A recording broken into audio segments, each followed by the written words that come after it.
Sadhu, sadhu, sadhu. Buddham, buddham, buddham vande.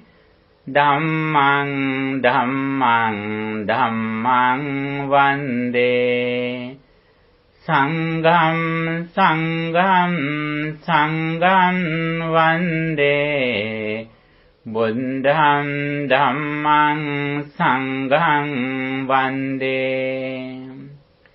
Homage to the Blessed One, homage to the Dhamma, homage to the Mahasangha, the Supreme Buddha's disciples, homage to the Triple Gem. Yo dhammang passati so paticca samuppadang passati. Yo paticca samuppadam passati so dhammang passati. Yo dhammang passati so mang passati. Yo mang passati so dhammang passati. He who sees the dependent origination sees the Dhamma. He who sees the Dhamma sees the dependent origination. He who sees the Dhamma sees me. He who sees me sees the Dhamma. Sadhu, sadhu, sadhu. Dear friends in Dhamma, today we are going to discuss very special topic in Buddhism. The very special topic. This is the unique in Buddhism, Paticcasamuppada, the dependent origination. When we discuss Buddha's message, all Buddhist doctrines can be included into two pillars. One of them is practicing loving kindness. The other one is practicing wisdom. These are the two pillars that all Buddhist doctrines depend on. In short, Buddhism is that purifying our mind. The more we know Buddhism, the more we purify our mind from negative thoughts. Here especially we should understand the negative thoughts or unwholesome mental states that disturb our peace of mind.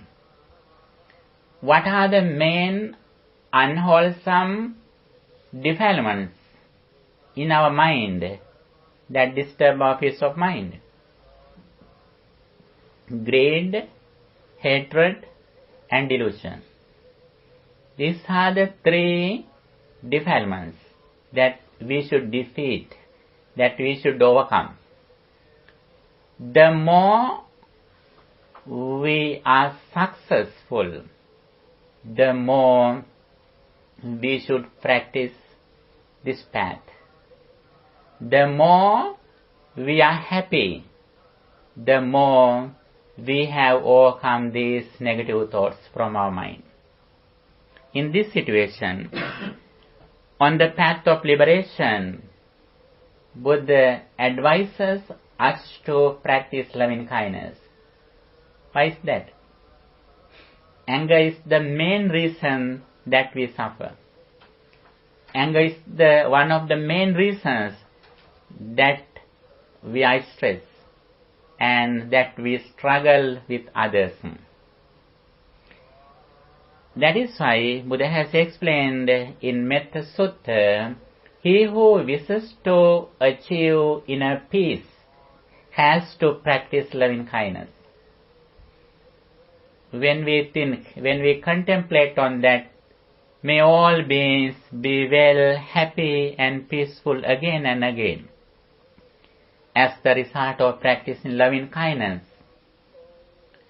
our highest attitude is that when we meet a person, physically or mentally, we think that person like our only son or daughter. This is the highest attitude or result that we receive throughout practicing loving kindness. On the other side, when we have higher level of practicing loving kindness, we don't stop in loving kindness. We have karuna or compassion, mudita, sympathetic joy, and upekha, equanimity. These are the things that with the Mahabrahma lives. If we can practice these four things, the sublime states, it means we are like a Brahma mentally. Even though we are physically in the human realm, mentally we are like in the Brahma realm. Practicing loving kindness is one of the main teachings that Buddhism has explained. On the other side, practicing wisdom. Wisdom can be divided into two. When we listen to Dhamma, in one side, the knowledge of karmic law gradually increases. The first part of wisdom is the understanding of the karmic law, action and reaction. Whatever we do with intention, physically, verbally or mentally, we will have the same results. When our mind is polluted, results are negative. When our mind is pure, the results are fruitful. This is the very first understanding in wisdom. Actually, before Buddha appeared in the world, there were some people who had realized the nature of karmic law. Karmic law is not a very special topic in Buddhism. But there is another topic in Buddhism, the second part of wisdom, that the dependent origination, Paticca Samuppada is the very special thing in Buddhism. That is why we say Paticca or the dependent origination, the law of cause and effect, is the heart of Buddhism. This is the essence of Buddhism. And Buddha says, beings are going from birth to birth because of misunderstanding of the samsaric circle. If we can understand the dependent origination, it means we know how suffering arises and how suffering ceases. That is why Buddha says, Yo paticca samuppadam passati, so dhammam passati. Yo dhammam passati, so paticca samuppadam passati. He who sees the dependent origination sees the Dhamma. He who sees the Dhamma sees the dependent origination. In another way, Buddha says, Yo dhammam passati, so mam passati. He who sees the Dhamma sees me, or the Buddha. He who sees me, or the Buddha, sees the Dhamma. Then we can understanding of dependent origination, Dhamma and Buddha are interrelated. Understanding of the understanding of the dependent origination is the way to understand who Buddha is. Here, it is very important to understand the process of Paticca. Paticca means how we go around the samsaric circle and how we overcome this samsaric circle. In one side, Buddha says, what is the reason that we are going around the samsaric circle? On the other side, Buddha explains what we should do to overcome the samsaric circle. First of all, we should understand the theory of Paticca. Page number 3. First of all, I have written that the synonyms of Paticcasamuppada. Ariya Nyaya, Paticcasamuppada, Hetupala Dhamma, Idapaccata. These are the synonyms that Buddha has used to introduce the Paticcasamuppada. And Ariya Nyaya means the theory of the Buddha. Paticcasamuppada means the dependent origination. Hetupacca Dhamma, the law of cause and effect. Idapaccata, the process of cause and effect. These are the synonyms that Buddha has explained. The other thing, page number 4, I have given you the theory of Paticcasamuppada. Buddha says, Asmin sati idang hoti. When this is, that is. Imassa uppada idang uppajjati. This arising, that arises. Asmin asati idang nahoti. When this is not, that is not. Imassa nirodha idang nirujjati. This ceasing, that ceases. This is the foundation of Paticcasamuppada. First of all, we should understand what our life is. Our life is that 6 senses and 6 external objects. Now, be sensitive that here we are discussing the ultimate truth. In the ultimate truth, understanding karmic law belongs to, conventional truth. Now here, from here, we are going to discuss the ultimate truth. What happens to our life?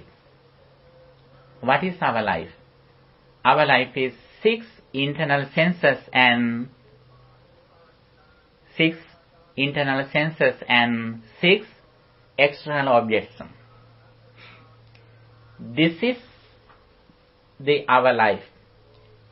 And in this way, our senses and objects arise at the moment according to our present mental condition. For example, when we look at this wall, this is a wall for my world. I can go through the wall. If there is a ghost here, this is not a wall for him. He can go through the wall. Now I can see only 7 people here. But if there is a ghost here, he can see many beings here. In my world, there are only 6 persons here. Like that. In another way, if I change my mind, if I develop my mind with psychic energy, suddenly my eye changes. Then I can see more people here. We create the world at the moment according to our present mental condition.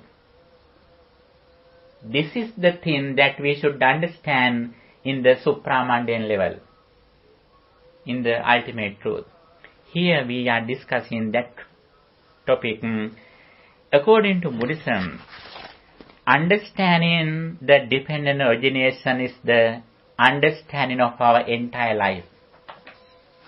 When we experience something through our senses, suddenly 5 aggregates arise. 5 aggregates means Rupa, Vedana, Sanya, Sankhara, Vijnana. Rupa means forms or corporeality, the group of corporeality. Vedana, the group of feelings. Sanya, the group of perception. Vijnana, the group of consciousness. Sankhara, the group of mental formations. These 5 aggregates arise at the moment immediately when we experience something through our 6 senses. At once only one sense arises. When one sense arises, the other 5 are dead. But our senses are very fast. Therefore, we think that all work together. But at once only one sense acts. This is the nature of our mind. However, whatever we experience through our sense, then immediately 5 aggregates arise together. 5 aggregates cannot be divided. 5 aggregates arise together and cease together. As the result of our previous actions, karma vipaka, first 5 aggregates arise. That first experience are neutral. They are not good or bad, happy or unhappy. The very first experience are neutral. When you say very first, are you talking about an infant? Not infant. No. Not infant. Very first experience means at the moment when we... At this moment. Yes, this moment. First, we have our experience is very instant. Then suddenly the first experience ceases. Then we think according to what we experience. First experience cannot be realized. But the second experience, according to our previous experiences, comparing our previous experiences, we think, this is a person, this is a lady, this is a man, this is a bell.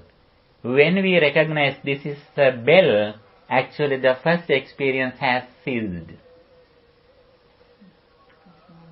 The first experience is not suffering. Suffering arises in the second experience. If we look at something with ignorance, then suddenly our mind is fixed in outside. If we think there is something outside, it means automatically attachment arises. Then the reason is that ignorance. Ignorance means when we experience something, we think there is something outside.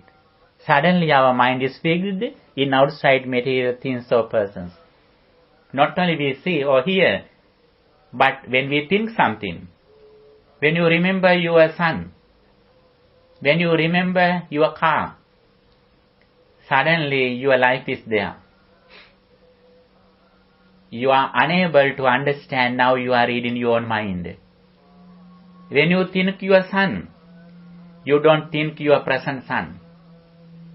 You are thinking your past experience. You are reading your own mind. But we are ignorant. When you think your fridge, which is in your kitchen, when you think your fridge, you are thinking a fridge with lights. But now light is off. But still you are thinking your previous experience. According to Buddhism, the memory is not the fault. What is the fault? When we think something, we don't know that now I am reading my own mind. When you remember someone who has passed away, who has helped you a lot, suddenly you are crying. Why is that? You are remembering that incident which happened in the past. Not only that, you are thinking still they are happening. You are crying not because they dead. You are crying because still you are thinking they are living. That is why you are crying. In your world, still they are living. That is why you are crying. In our ignorant world, still they are living. In the dream, at night, they come to play in your life. They are not dead when you dream at night in the sleeping. And however, it is another thing that I explained to combine this topic. Here, there are 12 parts in Paticcasamuppada. It doesn't mean that only 12 parts. In various audiences, Buddha has explained this path in various ways. Sometimes Buddha has explained this topic only 2 things. this and that. When this is, then this is. Only with using two parts, Buddha has explained this theory. Sometimes Buddha has given only 7 or 8 parts. Sometimes here there are 12 parts. Sometimes Buddha has given 24 parts, which relates to Patisampada. However, we should understand the thing that happens to our life. When we experience something, suddenly the first experience ceases. Then in second, suddenly we think there is a person here. For example, always we are living in the past experience. But we are looking at in front. For example, when you go on the way, you are looking at front. But your feet are here. When you are going somewhere in the darkness, you are focusing your light front, but your legs are here. When you eat something, looking at foods which are in the plate, you are eating something here. When you taste something, you are thinking that I am tasting with that is in the plate. But you are eating another thing. In the plate there is another thing. When you drive, the wheels are here. You are looking at front. You never look at your wheels. You always look at in front. Like that, always we are looking in future and we are living in the past. That is the nature of our life. At the same way, when you look at me, where you are in has already ceased. Why is that? Your first experience that you saw me has ceased when you recognize me. But we can't understand these things because our mind is very fast. According to Buddha's message, with confidence in what Buddha taught, we should be confident in this message. In first, then little by little we go forward, we can understand with our experience. In first, we should be confident in what the Buddha taught. That is why we should have saddha or confidence. First of all, we can't believe it. Because for a long time we have been thinking in another way. We have been thinking in ignorance. That is why we are suffering. When you are crying, thinking your relative who is dead, actually you are ignorant. That is why you are crying. You are still thinking in the past experience which already has ceased. But in your mind, still they are happening. This is the thinking, this is the way why we think, that we think. That is why still we are suffering. If we want to overcome suffering, we should change our attitude, our thinking pattern in the correct way. This is the thing that Buddha has explained how we think if we need to overcome suffering. First of all, Buddha says how suffering arises. Buddha says, avidya paccaya sankhara. It means this is not the first experience. Very first experience that we receive throughout seeing something, hearing something, smelling something, tasting something, the first experience immediately ceases. Then here it explains that what we think later in the second time. In the second time we are thinking with ignorance. Avidya paccaya sankhara. When you look at me, when you recognize me, you compare your experiences with your previous things. Then you think that this one is like this, you are comparing, you are creating your mental formations in the second time. The thing is that you think there is someone outside. And here, through ignorance are conditioned volitional actions or karmic formations. This is the first one. When we are ignorant, what is the ignorance that says here? What is the ignorance here? Ignorance means when we see something, we think that there is someone outside. And also we think that before I experience, there was a person. After I experience, this person remains. It is true only in conventional truth. When we go to the deeper level, ultimate truth, absolute truth, that is not true. What I experience here forms my eye consciousness, contact, all things arise together at the moment. According to my present mental condition, if I have no this understanding, I am ignorant. When I am ignorant, mental formations arise. What is the mental formations? Punyabhi sankhara, apunyabhi sankhara, anenjabhi sankhara. Punyabhi sankhara means which cause us to live in a blissful life, like human realm, divine realm, and formal Brahma realm. And apunyabhi sankhara, the mental formations that cause us to live in hell, lower realms. And anenjabhi sankhara. What is the anenjabhi sankhara?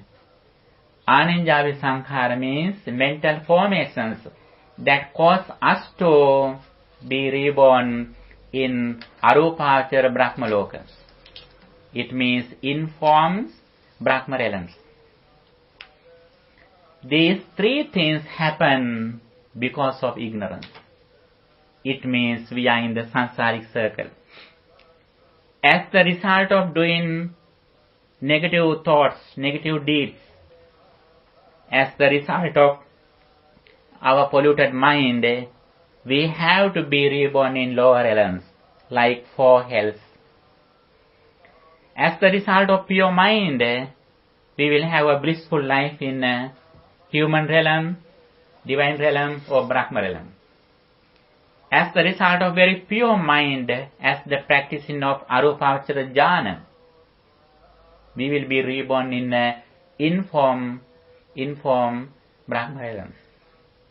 In three of them we are ignorant. What is that ignorant?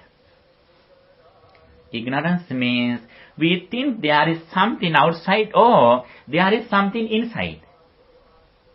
Both of them are ignorant. We can have a blissful life after we die as the result of practicing good deeds, but still we are in the samsaric circle. What is the reason? Reason is ignorance. If we come back to the world, even though we receive a blissful life, we are not away from challenges.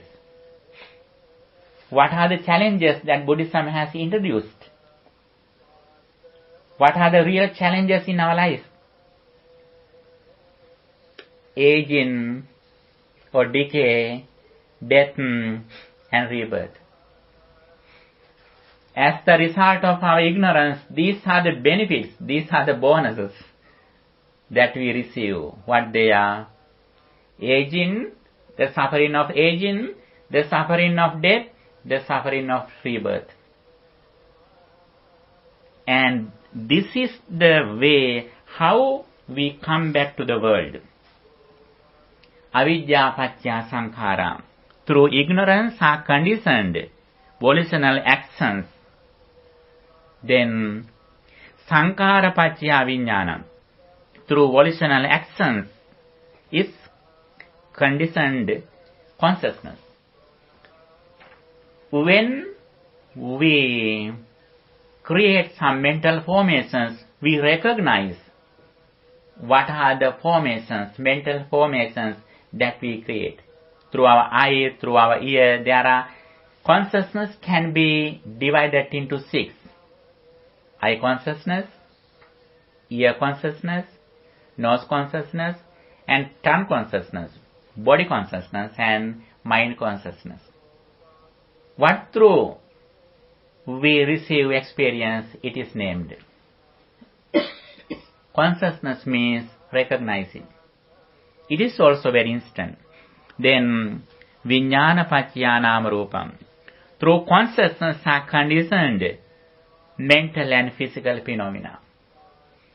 When we recognize something, then in the other way, nama and rupa. Nama means mental phenomena and rupa means physical phenomena. Then again, nama rupa paccaya salayatanam. Through mental and physical phenomena are conditioned the 6 faculties. Now we are in ignorance. When our mind is ignorant, automatically these 12 parts arise very soon, at once. Even though Buddha has explained one by one, all of them can be included into one thought. They are very fast, they are very instant. We recognize those things through our wisdom. In the physical world, we can classify them. We can divide them. Everything should be realized by wisdom. When we realize these things by our wisdom, then little by little we train our mind to go away from this ignorance. That is the thing Buddha has proclaimed. Nama rupa paccaya salayatanam. Through mental and physical phenomena are conditioned the 6 faculties, sense, organs, and mind. It means, according to what we thought, we create our senses. It is not the first sense, the second one. First, sin is in neutral. Then the second one I create according to my mental condition. Now I recognize you are a lady, you are a good person, you are generous. Then everything I create in my opinion. But the outside thing is not like that. I think that you are generous. Another person may think that you are very greedy. According to my point of view, you are generous. You are kind. According to another person's point of view, you are greedy. Your mind is angry. According to my world, you are generous, you are kind. Because I create my senses at the moment. Automatically I create according to my present mental condition. For example, if someone is coming here who has helped me a lot and who has disturbed you a lot, when I look at that person, my senses are pleasant. Your senses are unpleasant. But the shadow, the scene is neutral. The scene is neutral, but according to our own experiences, we create our senses at the moment. When you think that person, that he has disturbed you, then you are angry. Suddenly you think that one day he has helped you. Then your mind changes immediately. Then now you are so pleasant. In another way, sometimes you think that, no, that is another person, not the particular person. Then you are neutral. According to our present condition, mental condition, we create our senses at the moment. It is not permanent. These senses are impermanent. What is the meaning of impermanence? Impermanence means we create those senses at the moment. That present experience didn't come to the present from the past. That present experience will not go to future from the present. But past experience influences the present thought influences the future one. But nothing comes to present from the past, nothing will go to future from the present. That is why we always say, not being occurred comes to occurrence. Being occurred will not go to occurrences. This is the reality. And here again Buddha says, Salayatana Paccaya Passo. Through the 6 faculties is conditioned contact. Then I and form are contacted. Again, Passa Paccaya Vedana. Through contact is conditioned sensation. Then sensation immediately ceases, arises and ceases. Then through senses, through sensation is conditioned craving. Then craving arises. Craving arises. And tanha paccaya upadanam, through craving is conditioned clinging. Is sensation Vedana or is... Yeah. Yes. That's the... Okay, sometimes Yes. people say feeling, yeah. Right. Sensation means Vedana. Sometimes we say as feelings. And the next one, tanha paccaya upadanam, through craving is conditioned clinging. Again, upadana paccaya bhava. Through clinging is conditioned the process of becoming. It means we are ready to come back to the world. If you think according to conventional truth, it means you are in the samsaric circle. Always you are creating the process of becoming. Even though you die here, immediately according to your present condition, mental condition, you will be reborn in a particular place. That is the nature of bhava or the process of becoming. Because our mind, we think that there is something which is permanent. When you think your house, when you die here, what happens to you? Not only bad thing that thinking, but when you think your home, if you think it is in outside, and also if you have clinging with your house, even though you die, you remove your physical body here, you can go fast to your home.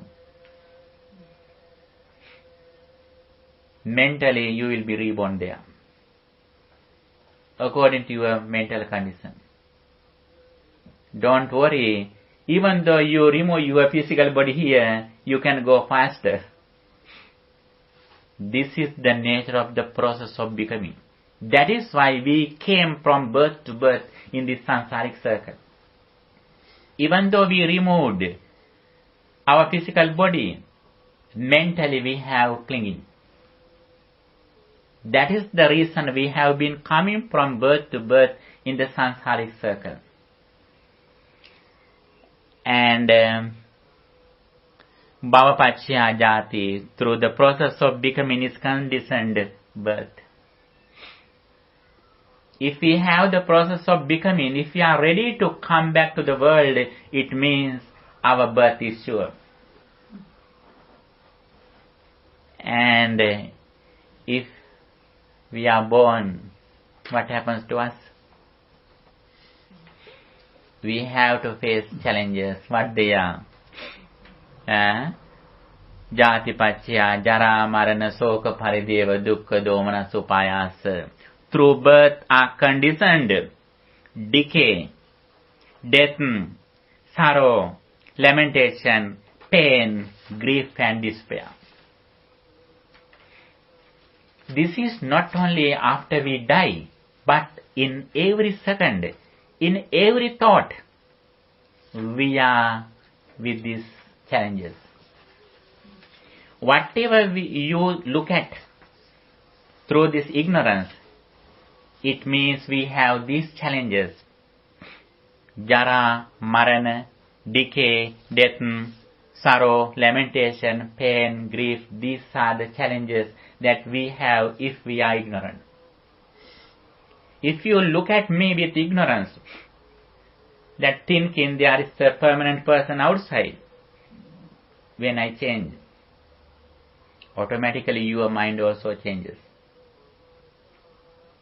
If you think there is a particular person here, if I am okay, you are also okay. If I blame you, what happens to you? Then you are suffering. If you have attachment with me, if I die, what happens to you? You are sad, you are crying. The reason is that you are thinking there is a particular person outside. It doesn't mean that Buddhism says there is not person outside. Buddhism doesn't go to extremes. Paticca is explained without going extremes. What are the extremes? If we think there is something, that is an extreme. If we think there isn't something, that is also an extreme. Paticca is explained without going to extremes. Here, there is a person with 4 fundamental elements. Solid, liquid, heat, and motion elements. There is a person outside. But that person is created in the present moment according to your present condition. When you look at me, there is a person. Then suddenly your mind changes. When you look at this paper, your world is the paper. When you remember your son, then your entire life is your son. At the moment, you don't even have your physical body. At that time, you don't have even your clothes. Your entire life is your son. When you think your mom, your entire life is your mom. When you think your hair, your entire life is your hair. At the moment, you have nothing. That is why Buddhism says, if someone says there is something, that is an extreme. If someone thinks that there isn't something, that is also an extreme. Without going to these extremes, Buddhism explains this path with the Paticca. Asmin satidam hoti. Buddha says, if someone sees arising of 5 aggregates, he never goes to the extreme of nothing. If he sees that cessation of 5 aggregates immediately, he never goes to the extreme of there is something. When you look at me, your world arises, then suddenly it ceases. Then we don't say that there is something or there isn't something. Both of them are ignorant. And here Buddha says how the world arises. Every moment we create the world. Again and again we create the world. But very first experience is neutral, usually. Sometimes when we have physical experience, it may be unpleasant. But that first experience suddenly ceases, then second one, we create our suffering inside. Pain can arise physically, but suffering arises because of our mind. For example, when your very little son hit you, then you are not angry. How about when another person hits you? The pain is same. Your pain is same. When your son hits you, you are neutral. Sometimes you are happy. At the same way, when another person hits you, what happens to you? You fight with him. Sometimes you go to the police. The pain is same, but suffering is different. Suffering is created by our own mind, but physical pain is same. This is the world that we create every moment. If we can have this understanding, then always we try to look at inside when we experience something. You know, when we go to the mirror, where our shadow is in, as soon as we go to the mirror, we look at our own body. We clean our body, look and see in the mirror. How about when a pet is going to the mirror? It barks. It may think that there is another person outside. Our experience also like that. In front of the mirror, we are not ignorant, but everywhere we are ignorant. Why is that? The first experience is assumed, then the second experience we catch with our ignorance. That is the reason of suffering. Memory is not the reason of suffering. We can remember anything which happened in the past.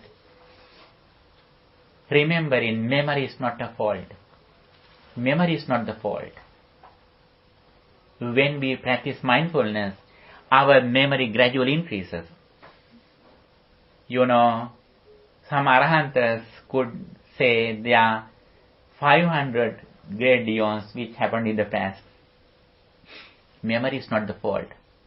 What is the fault? Fault is that when we remember something, if we think there is something outside, there is someone outside, which is still happening, that is the cause of suffering, that is the fault. As soon as we remember something, if you are mindful that I am reading my own mind about what happened in the past, then suddenly we look at inside, like when you go to the mirror, you look at your own body. We never touch the shadow of the mirror like that. When we experience something, we suddenly look at inside. When you remember your mom who is passed away, then suddenly you look at inside. Now I am reading my mind. Then you can't cry. You can't cry. Even though you want to cry, you can't cry. Because we are mindful that I am reading my mind.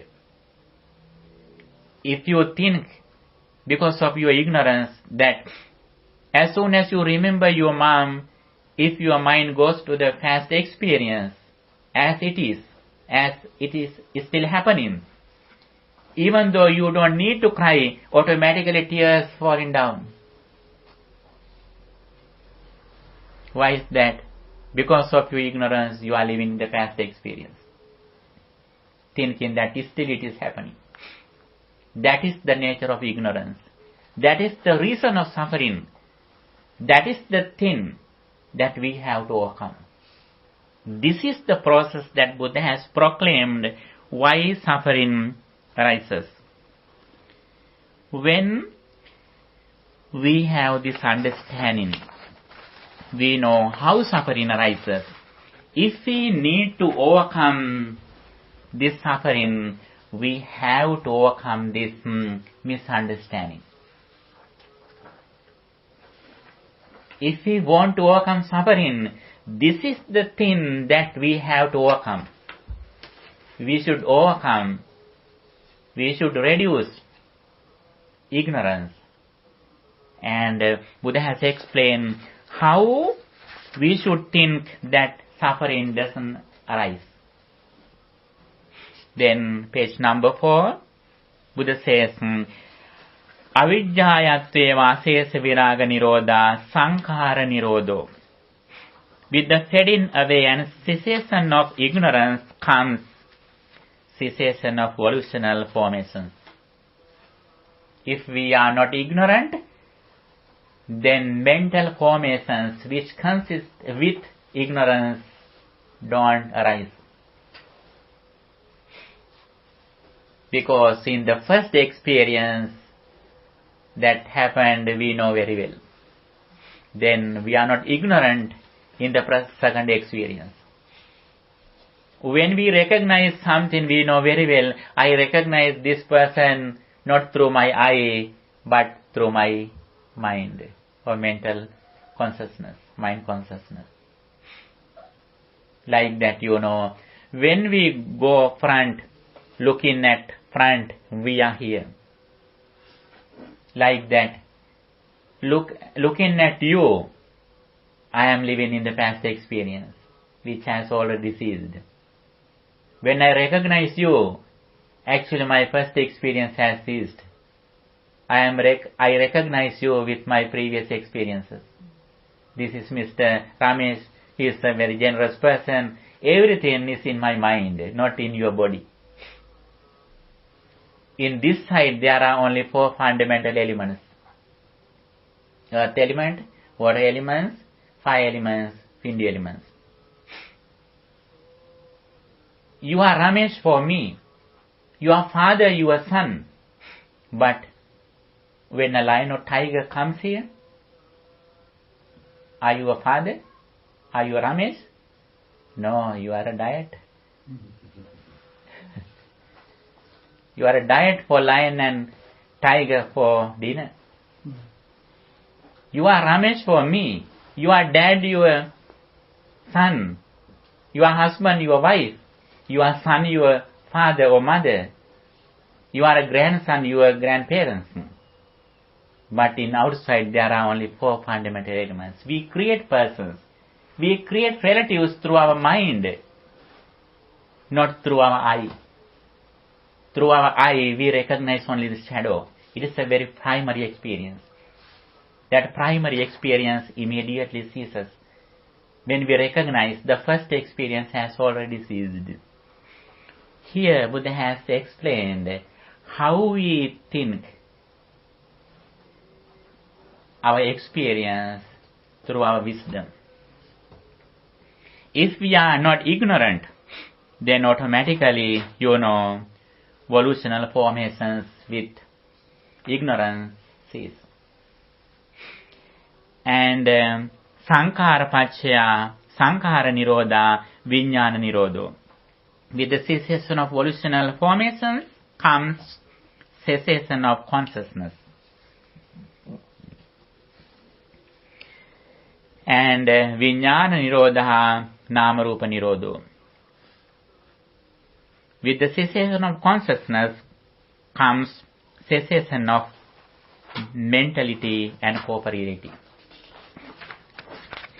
With the cessation of mind and matter comes cessation of 6 senses. Nama rupa nirodha, salayatana nirodho. When mental formations or nama rupa don't arise with ignorance, then we don't create senses with ignorance. It means we are skillful in senses. Buddhism has appreciated the skillfulness in senses. That is the highest skill that we should develop in our mind, in our life. What is that? The skillfulness is senses. What is that? We are mindful that my eye arises at the moment. Forms arise at the moment. Now we think, before I see something, we think that they were here before I experience. Even though my experience ceases, still they remain here. I think. That is not my mindfulness, my skillfulness. What is my skillfulness in senses? I know very well, immediately at the moment the experience arises and my eye arises at the moment, immediately they cease when conditions separate. But our ignorance doesn't believe it. Our ignorance says that still they are happening. Even though my experience ceases, even though I don't experience them, still they are happening there, still they are there. That is the thing my ignorance says. My ignorance is that the reason of suffering. Ignorance is the worst enemy in our life. Buddhism says there are 3 unwholesome roots: greed, anger and delusion. Among them, delusion or ignorance is the worst one. If we can overcome ignorance or delusion, automatically greed and anger cease. It is like the main switch or trip switch at home. In the primary level, we need to overcome greed and anger by practicing generosity, by practicing virtue, by practicing loving kindness. In the primary level, as primary techniques, we try to overcome attachment and anger in the primary level.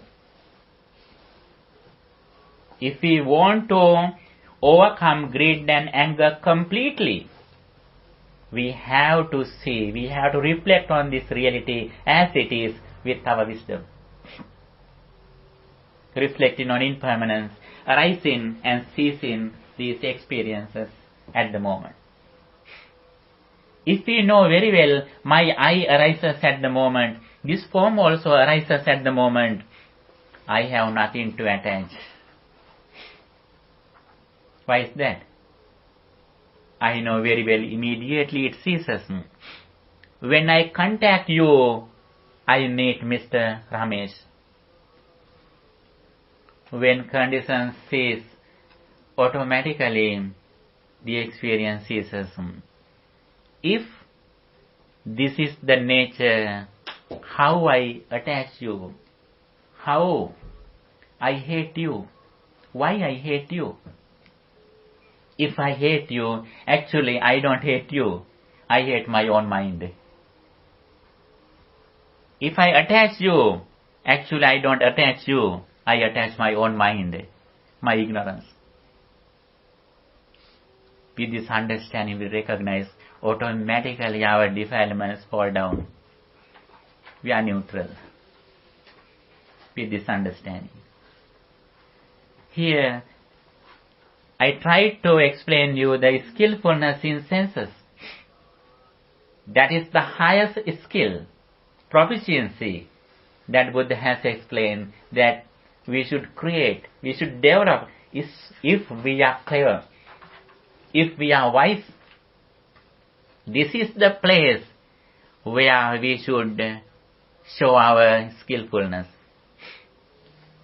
Even though we have a lot of degrees, bachelor degrees, master degrees, doctorates, we are not skillful according to Buddhism. If we are clever to recognize this reality, if we are skillful in this senses, that is the real way that we can show our skillfulness. Why is that?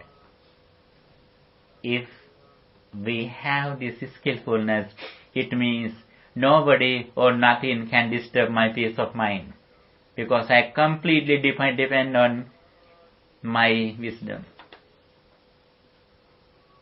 I am like a lotus flower which has come from mud. Even though we live in the ordinary society, physically, mentally, we have come up like a lotus flower which has come from mud and water. Physically, other people may think that we are ordinary people, but mentally we are different. Our thinking pattern, our point of view is different. And again, Buddha says, Salayatana Nirodha, Passa Nirodho. With the cessation of six senses comes cessation of contact. When we have this skillfulness, then contact doesn't arise with ignorance. It doesn't mean that we can see someone. We can see something. We can respond to someone. But we respond without ignorance. Other people respond others thinking there is some particular person outside. When they have mistakes, they are angry. But we don't combine that wrong things and persons together. We have an ability to recognize. We have an ability to divide the person and behavior. And passa means contact, not only just contact, but contact with ignorance. Then, passa nirodha, vedana nirodho. With the cessation of contact comes cessation of feeling. If we can overcome contact with ignorance, it means we are able to overcome feelings with ignorance. We can feel something. For example, even Arhantas, enlightened persons, they have appreciated the environment. When you read some verses in Therigatha, actually they have appreciated there are beautiful flowers, trees, waterfalls. They have explained. Buddha says, Nate kama yani chitrani loki. The beautiful things are not lustful in the world. Lust arises in our mind because of our ignorance. If you are wearing very beautiful, lust is not there. I create lust in my mind. Even though you are very beautiful, your children never have lust. You are neutral. According to my point of view, I create my defilements in my mind, according to my ignorance. And again Buddha says, Vedana nirodha, tanha nirodho. With the cessation of feeling comes cessation of craving. Tanha nirodha, upadana nirodho. With the cessation of craving comes cessation of clinging. Upadana nirodha, bhava nirodho. With the cessation of clinging comes cessation of existence of becoming. If we don't have clinging, as soon as you remember something, if you have no clinging, it means you are not ready to come back to the world. When you experience something, if you are mindful that immediately that experience ceases, even though you think your house or children, you don't touch them with ignorance. You have overcome suffering. You have overcome the samsaric circle. It means you are not ready to come back to the world. You are not be reborn. If you are not reborn, it means you have overcome all challenges that Jatipachya, Jara, Marana, Soka, Parideva, decay, death, sorrow, lamentation, grief, despair, everything we have overcome. Our journey or the cessation of the circle of samsara depends on our attitude, our point of view, according to our ignorance or wisdom. If we think something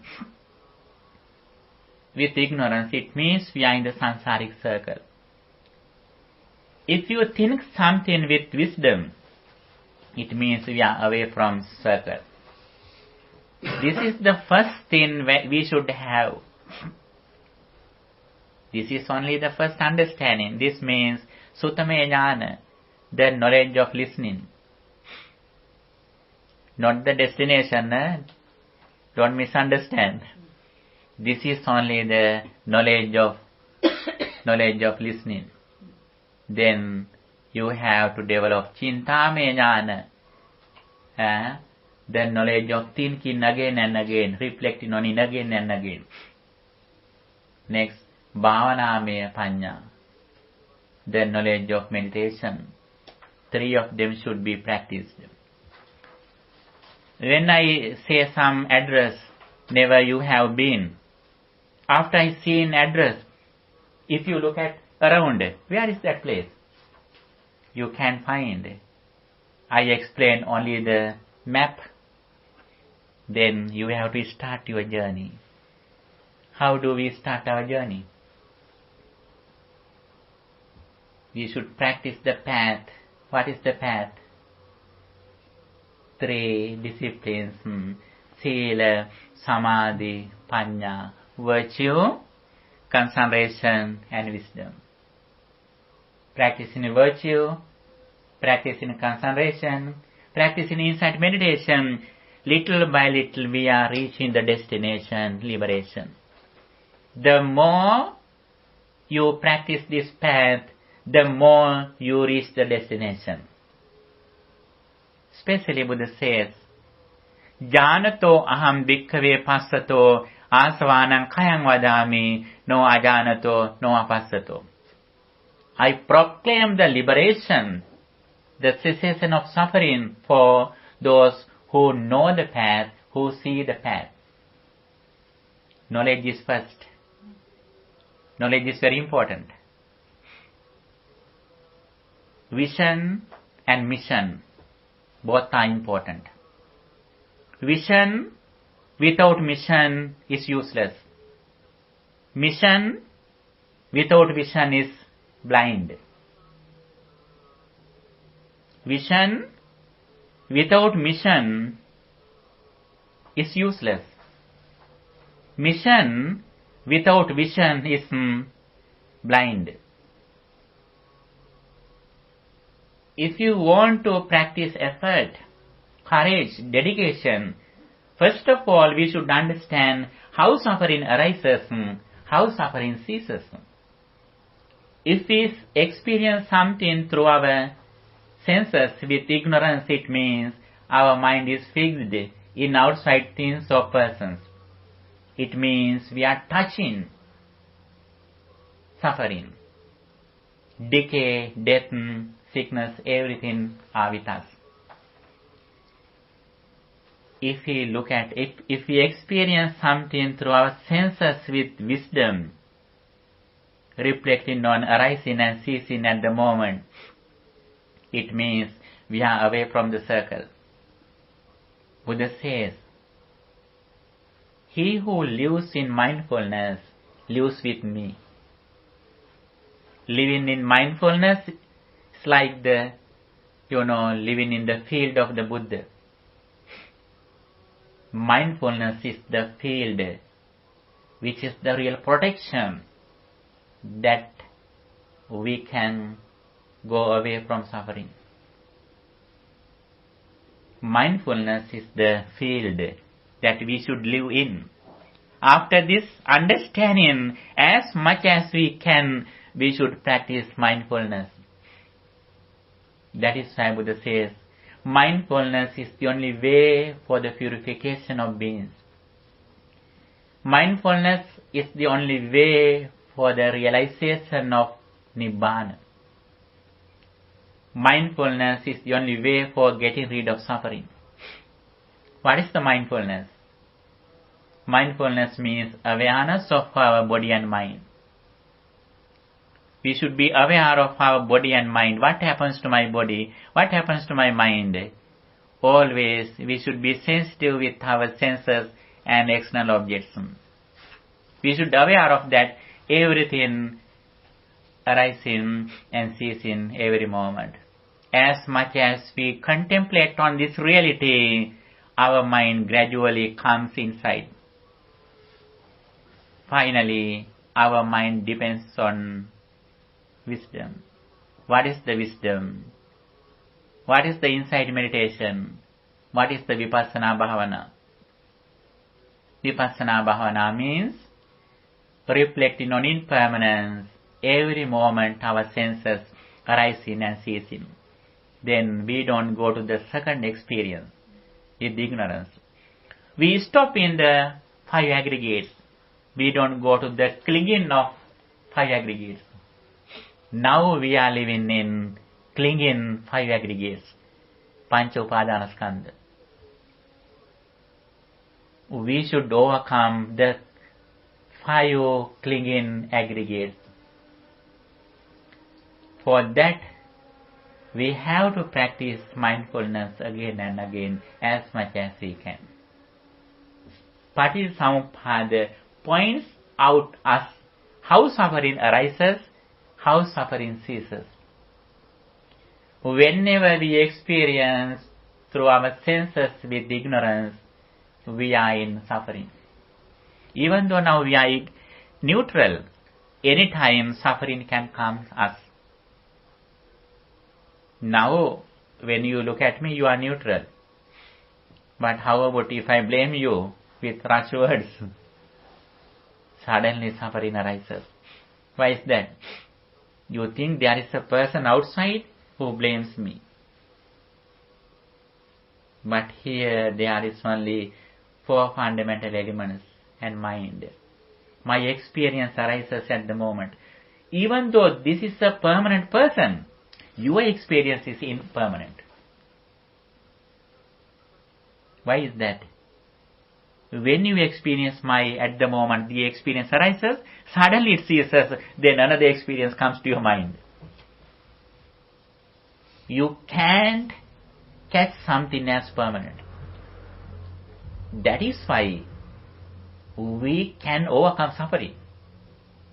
If these things are permanent, we are unable to overcome suffering. If suffering arises from outside, we are unable to overcome suffering anyway. We can overcome suffering because suffering doesn't arise outside. Suffering that we have arises in our mind. We create it according to our ignorance. That is why we can overcome it with our wisdom. For that, in one side, we should have good virtue, discipline in our speech and behavior. Having good discipline, we have to concentrate our mind again and again. Practicing loving kindness, practicing breathing meditation, contemplating on the qualities of the Buddha, contemplating on the impurity of body parts, whatever meditation techniques that we are using, again and again, we trained our mind to live in the present moment with pure thoughts. The nature of our mind is that it is going to past and future suddenly. This is the nature of our mind. We trained our mind to live in the present moment. Then our mind is like a pure water. Then we can see the bottom of the water clearly. When our mind is concentrated, it is very easy to reflect on impermanence. Then my eye is impermanent, forms are impermanent, eye consciousness are impermanent. Finally, we have to think only, my mind is impermanent, mental formations are impermanent, mind consciousness are impermanent. At the end, we have to do only thing that reflecting on impermanence of the present thought. If we are clever to reflect on the impermanence of our present thought, then we can control everything. Automatically everything are controlled. We have nothing to catch or hate. This is the final liberation. this is the place where we can show our skillfulness. This is the place that we can develop our value of life. This is the place that Buddha has appreciated us to practice. Have any question?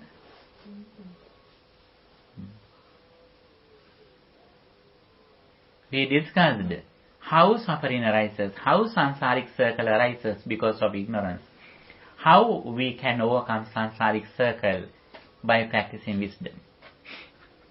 Whenever we live in mindfulness with wisdom, it means we are not around the circle. Whenever we are ignorant, without mindfulness, it means we are in the field of the Mara. Whenever we are in the field of mindfulness, it means we are in the field of the Supreme Buddha. Buddha encourages us to live in his own field. Sake gochare pettike vise charata. Buddha says us, please come to the field of your Father.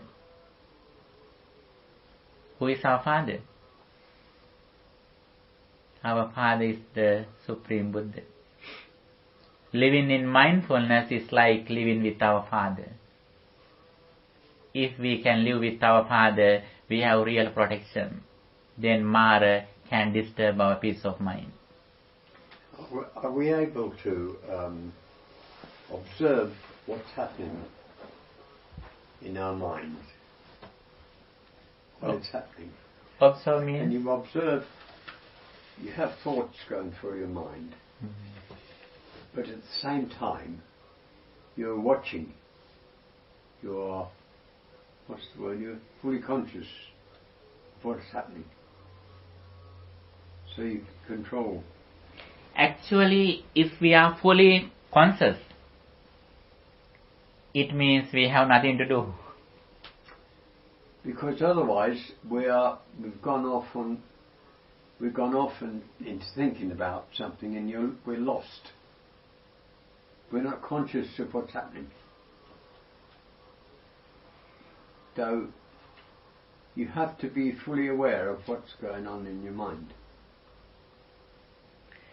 Actually, if we are fully conscious, if we are aware of our body and mind, when we see something, when we experience something, if we know very well, this incident happens at the moment.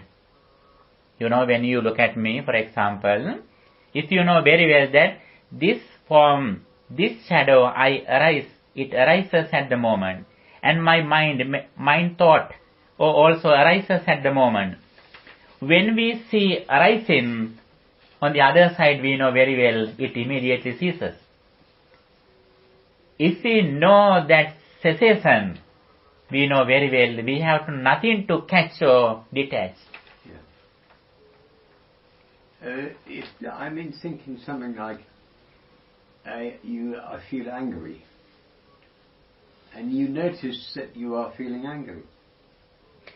Actually, if we are angry, it means we depend on outside.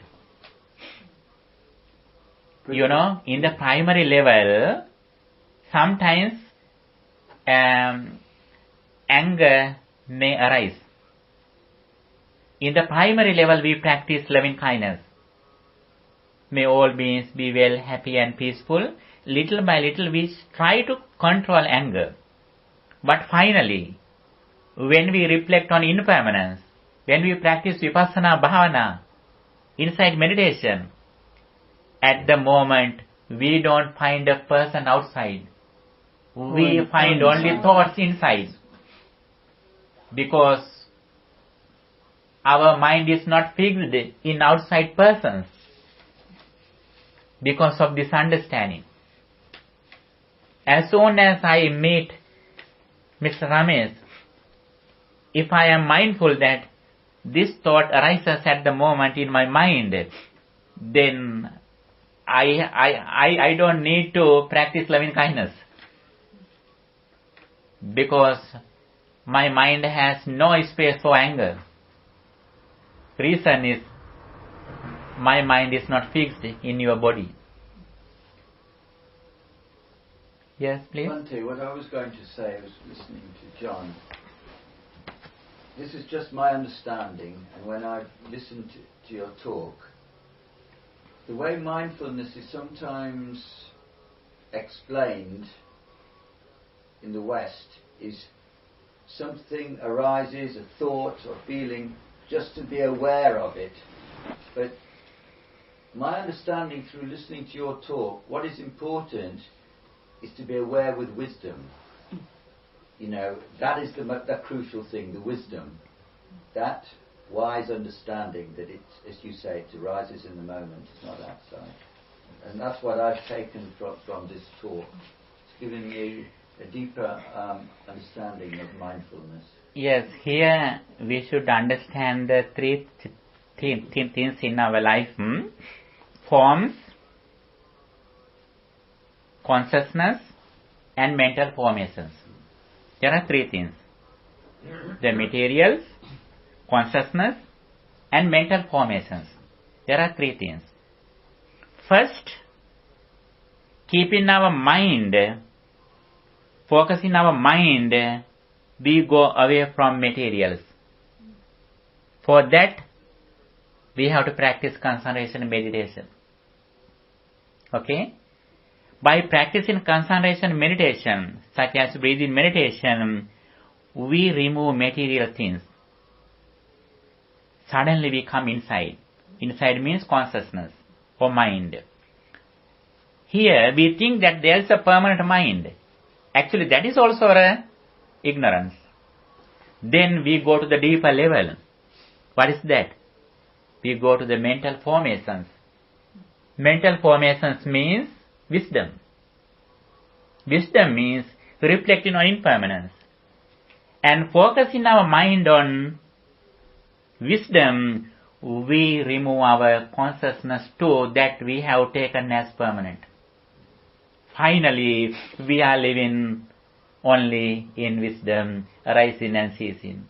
At the moment, we don't depend on even our consciousness. So what you have to remember then is to become aware of something,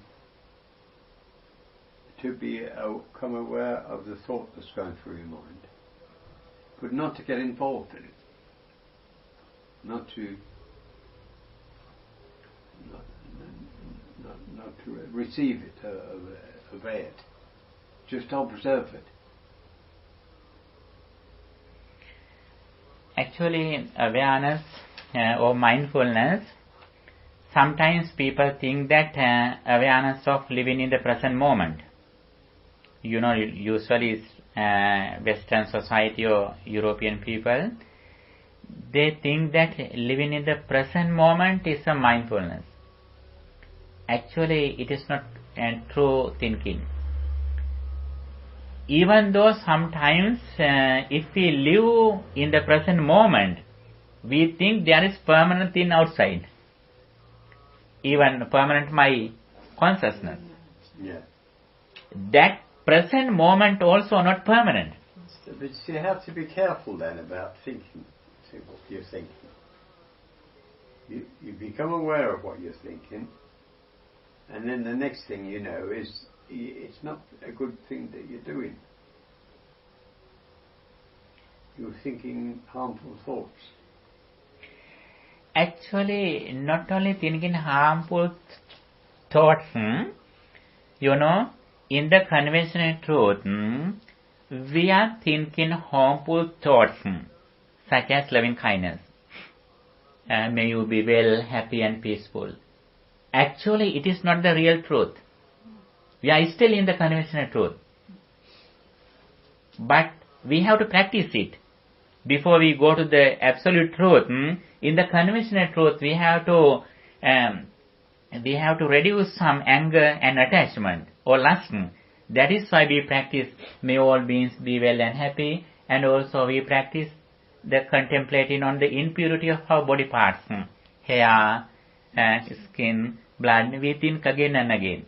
Here also we have awareness, but it is not the real awareness. Little by little we go to the deeper level. And even finally we think, my thought is also impermanent. That also arises at the moment. It is also not permanent. Then our mind is completely depends on wisdom. It means we are thinking only arising and ceasing. Then we don't find anything outside or inside. So maybe you might say to yourself, don't become emotionally involved in this thought. If it's a negative, especially if it's a negative thought. Yes, actually negative... You just notice it. If somebody does or says something and then you disapprove, and then if you don't stop yourself, you, instead of observing it and leaving it, then you continue to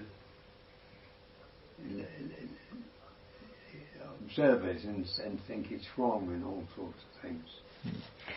Yes, in Satipatthana Sutta, in the Dhammanupassana, the contemplation on mental formations, in the beginning, we try to defeat negative thoughts.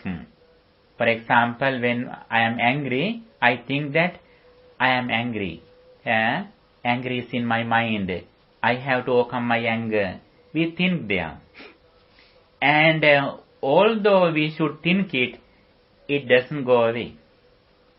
We should live in, Vipassana Bhavana. For example, if this hall is dark, we usually say that, please remove this dark. But we can never bring darkness outside. What we should do? We should put on the switch. When we put on the switch, automatically darkness goes out. But we usually say that, I remove the darkness. That is the way we say to the world. Yeah. But the thing that we do is another thing. We have to light the candle of wisdom. When we light the candle of wisdom, it does everything. Yes, sir. You observe something, and then in the act of observing it, you remain detached. Yes, observation is important. Buddha has explained the observation. We should do it. First, we should observe the material things in the world, classifying, 4 fundamental elements. In the primary level, we practice loving kindness. As we done last time, we contemplate on, the 4 fundamental elements. This body consists with 4 fundamental elements. We divide your body according to earth element, water elements, fire elements, wind elements. These are the things that we do in the primary level. But that is only a primary technique. We do it because lust is a big problem in our life. That is why we practice these kind of meditation techniques as primary techniques. Little by little we go to the deeper level, our mind gradually concentrates. Then with concentrated mind, we have to do only thin, reflecting on impermanence of our present thought. My present thought arises and ceases. Then we don't need to observe anything.